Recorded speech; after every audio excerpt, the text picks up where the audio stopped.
Hello there. Today I decided I'll make a Fletcher commentary. Now the map is whatever it's called, Ice Islands, Islands of Ice, something like that.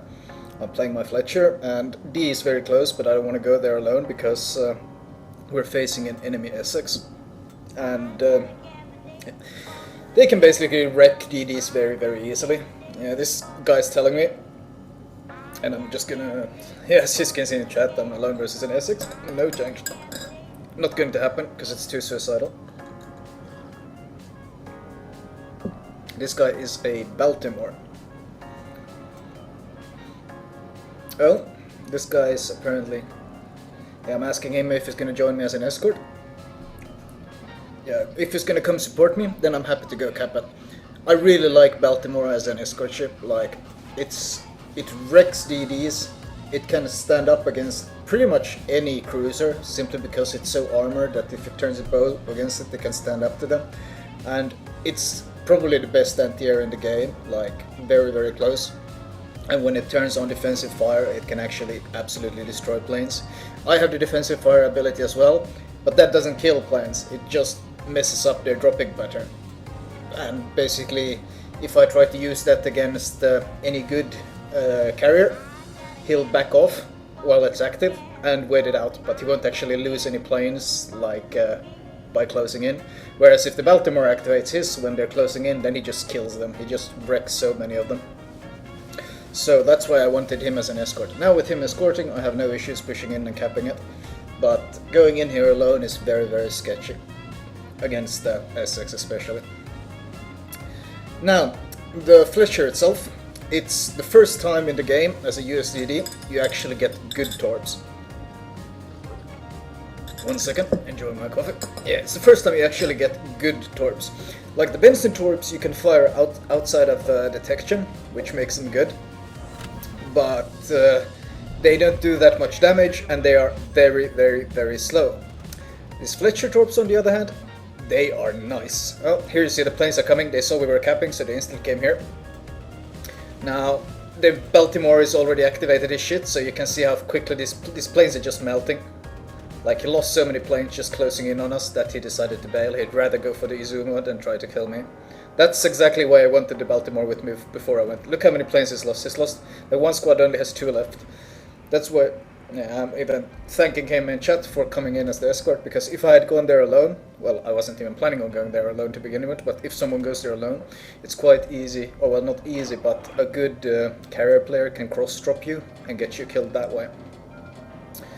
That is 9 torps, which means the Fubuki is down here. It's good to learn the amount of torps you see. It's good to always count them because you get some sort of idea of how many you're facing. In this case it was 9, and 9 equals Fubuki, and I know that I have a Fubuki, so this is the place he has to be. That's why I'm gonna stick around here and see if I can hunt him a bit. The Baltimore is leaving me, of course. He did his job, basically escorted me to the cap and got the cap, so that was basically a good job by him. It's a shame he doesn't get more XP for what he did there, even though it's such an integral part of the game. That's one of the issues I think with the game, is that it doesn't reward supporting that much. Like shooting down planes and shit doesn't give enough XP. Capping doesn't give enough XP. There's no spotting mechanic. Those are issues I dislike. That's another batch of 9, so we're closing in on the Fubuki. He's obviously the one capping. Now there's a danger of, oh shit, there's a danger of the Ibuki showing up. This Fubuki had a support as well, he had an Ibuki as a support. So, I can't fight him, there's no way. I'm just gonna smoke up, drop some torps and get the hell out of here. There's nothing I can do, I can't take on a Fubuki and an Ibuki alone. There's, the Fubuki will spot me and the Ibuki will kill me, so they did a good teamwork there, they pushed me out of the point and they will be able to cap him because I cannot prevent him. Anyways, as I was saying, the torps on this, they're quite a long cooldown, and you only get, is it 10? 8? 10?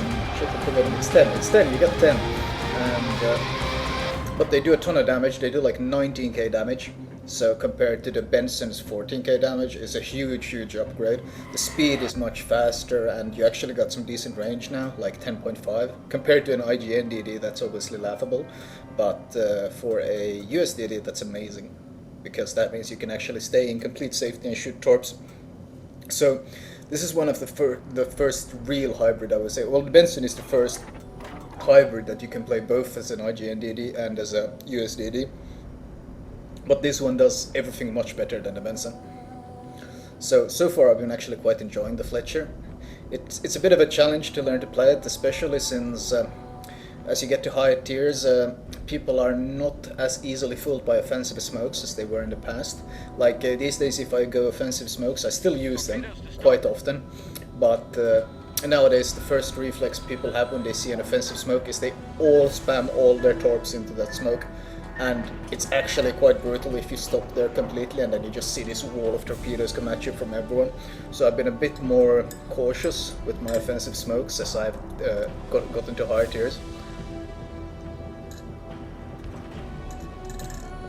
Anyway, I'm gonna see if I can do something with this Montana, since I am quite alone on this part of the map. This is potentially a problem if the carrier spots me, but I think it's worth the risk. I want to go see if I can go pick a fight with these and then cap C afterwards. I'm really not sure what my team is doing down there. You can see this whole plunge of battleships just sitting outside of C. This is basically this is very typical in these tier 9, tier 10 games. The BBs just sit at this max range and they don't really do much. Except for the enemy, they actually have a Yamato that's pushing, which is very nice. Okay, now the bombers spotted me. Are they gonna go for me? Yeah, they're going for me. I activated my anti-air. Yep, they're gonna try to bomb me and I activate my defensive fire.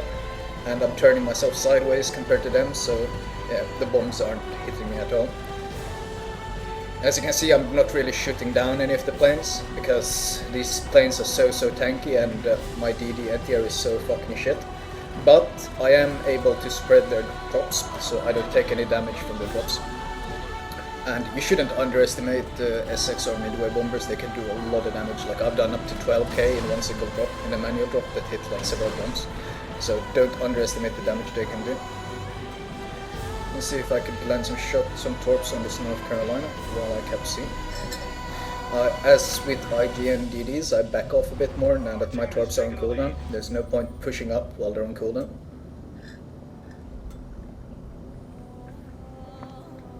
Gotta avoid the islands, of course.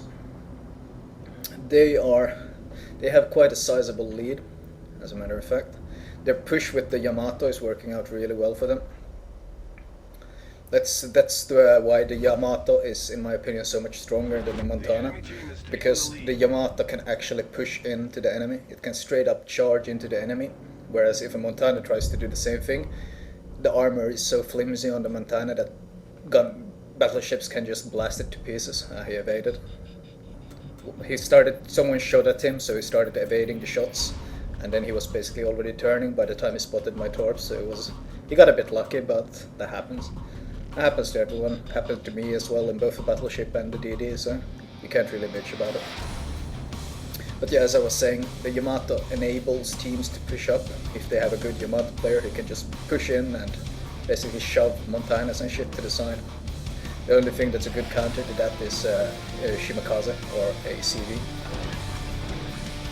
Here I'm going to use an offensive smoke, because this Zao is in such close range. Now it's going to fire on him. Just going to unload, get some damage on him. The Zao is quite a nice target to use your guns on, because he takes quite a bit of damage because he's a cruiser, and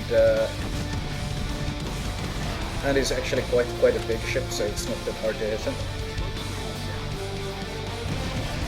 And he's a very big danger to basically all your cruisers, and well, even battleships. The Zao is a very strong ship, like you shouldn't underestimate it. He has a very high chance of setting fires with every volley on battleships, so strong ship overall.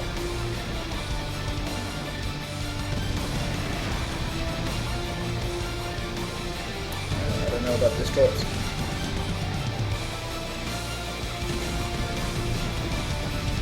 I landed one torp earlier on the Ibuki. I didn't mention it, but that's the only torp I've landed so far.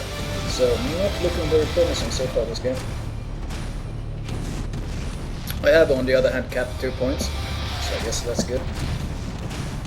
Oh, this looks... I was about to say this looks good, but then he gets killed right before my torp hits. Oh, so it's pushing up, but the smoke will remain cloaking me until like, I think it's 1 minute 10, I can't remember what, I think it was 1 minute 10. So I'm just gonna lay into him and hopefully discourage him from pushing any further.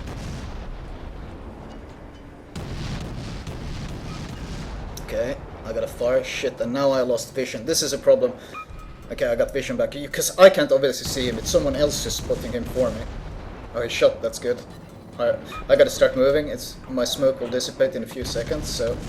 Yeah, my smoke dissipated, it was 110. So now I'm pretty much fucked. I'm speeding up, as you can see, as fast as I can. Gonna drop some torps. One predicted and one reactive, as I spoke of in my other DD guide. My IGN DD guide, basically one where the guide shows they will be, and one where they might turn. And now I'm trying to bail. Making myself a small target and just basically trying to get the fuck out of here. Oh, he blasted half my HP away, but luckily he had AP loaded, not HE, because he was shooting some cruiser. And bam, that's him gone. Landed 3 torps, instantly killed the Zao, so that was good. He had exactly time for 1 volley before the torpedoes landed. So managed to even up the game a bit more now. We're still behind them. Oh, the Montana is finally pushing up. I lost 1 gun, which of course always sucks, especially when you rely so heavily on the guns as a USDD. But against the Montana I wouldn't be using guns much anyway. Oh, well, I would primarily be using my torps, because he's full HP, so you can tell he's been sitting in the back the entire game, basically being useless, as some DBs tend to do. So, you see this island between us? I'm trying to keep it between us constantly, so I don't have to waste smoke, and basically I can get as close as I want before I unload the torps. And I'm keeping my distance from the Ibuki that's capping C behind me. That's unfortunate. I lost vision of him just right now.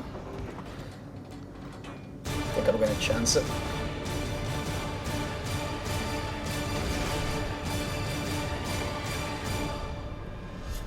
Oh shit, he was much closer than I expected. That's 1 volley that will have missed completely. That's unfortunate, but I had to risk it because I didn't know if someone was gonna get vision of him or not. And I'm still able to stay undetected, which is good. Oh, the ones I shot earlier hit, but they didn't hit perfectly, which is a bit of a shame, because now he turned and avoided the 2nd volley. So that basically worked out as badly as it possibly could, but you know, sometimes RNG is kind of like that. Sometimes shit works, sometimes it doesn't. But that wasn't really RNG, that was just bad luck. You can't really blame RNG for bad luck. In this case, I don't want to push up behind him, because trying to torp someone from behind is really awkward. I talked about this in my IGN DD guide as well. You never want to torp from behind. The optimal is a bit from the, like straight from the side, but a bit from the front, to make it as awkward as possible to avoid. In this case it looks like he's pushing up. He wants to switch his front towards the enemies up there. So I'm gonna pop my smoke and adjust my broadside so I can, my torps are coming up. And hopefully, basically he's focusing so much on that, he's not focusing on this smoke cloud here, because it doesn't show up on the minimap because I'm not detected. So on the minimap he can't see anything of it. It's only if he actually turns and looks this way that he'll see that there's a smoke cloud here, and then he might get suspicious. Here you can see I shot a bit to the left of the prediction, and now a bit to the right. So basically if he sails exactly where it's predicted, then I will hit a ton of shots. If he sails a bit faster, a bit slower, I will still hit. Now I'm opening fire because it's too late for him now. The torps are already so close he can't maneuver anymore. And that's going to be a Montana kill. So I've killed a Zao and I've killed a Montana. But we're still trailing by a shit ton of points. Holy shit, we're trailing hard. I'm not really certain what this team is up to, but we're having some big issues. They hold so many points. The Matsukis will hopefully cap C. Oh, and shit, and now I lost vision of the North Carolina. This is awkward, I can't shoot. That was my last smoke as well.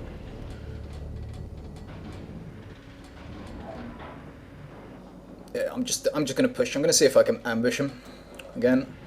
As I did versus the Montana, I want to use this island to my advantage to close the distance. The Montana is spotting the North Carolina for me, so that should work to my advantage.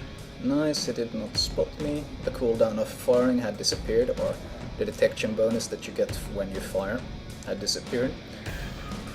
So I should be able to close the distance. They keep climbing in points though, that's worrisome. Now I lost vision of him. It looked like he was turning to go behind the island. No shit, he's turning the other way. And the prediction, this is basically the worst possible thing, because I can't turn in a tight enough corner to. It simply doesn't turn. Maybe on a Minikaze that handles like a god I could make this turn, but not quite on a Fletcher. Maybe I can back. The idea is I want to back far enough that basically I can drop the torps and then get into cover before he sees me. The Montana has 70k HP though. Oh, there come the torps.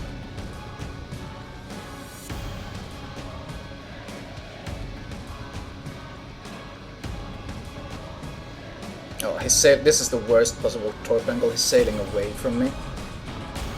Oh, hello. Look what popped up.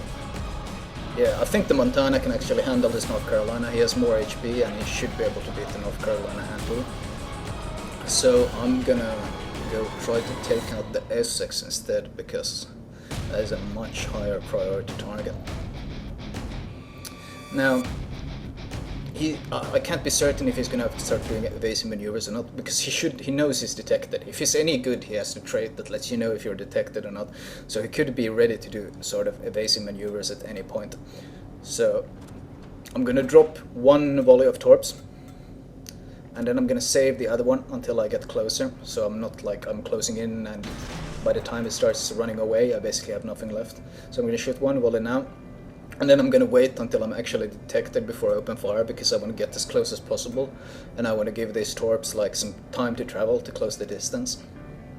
So by the time I'm detected and I open fire, it will basically be too late for him to avoid the torps anyway.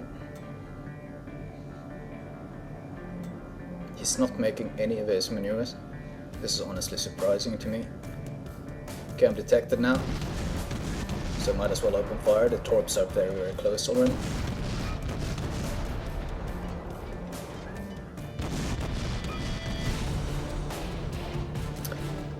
Now the idea is the torps may get him flooding.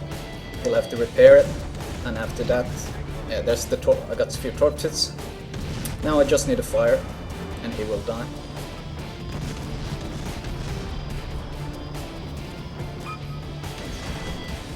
I predicted his turn, so that's where torps went. Now I just need a fire, basically. He repaired the flooding, so one fire and he cannot launch any planes, and he will burn to death.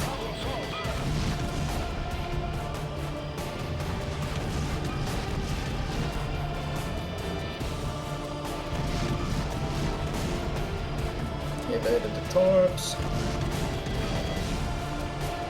Come on, I just need a fire. I got a fire on the Zao, I got a fire on the Montana. Please, RNG gods, give me that fire. Hello? Hello? Fire, please. Oh god, the time is running out. Why am I not getting? Am I really not going to get a fucking fire? Wow. 1798 HP, and we lost. For fuck's sake. How many times did I hit that fucker? I actually hit him. Hell, there is it. 74 hits. 74 hits and I didn't get a fire. Oh, you can see the damage there. 175k. But holy fuck. I guess that's the lesson we learn if we try to base our fucking tactics on RNG. They're gonna bite us in the ass. Oh well. Not much you can say. That was my Fletcher commentary, and that's how RNG can bite you in the ass.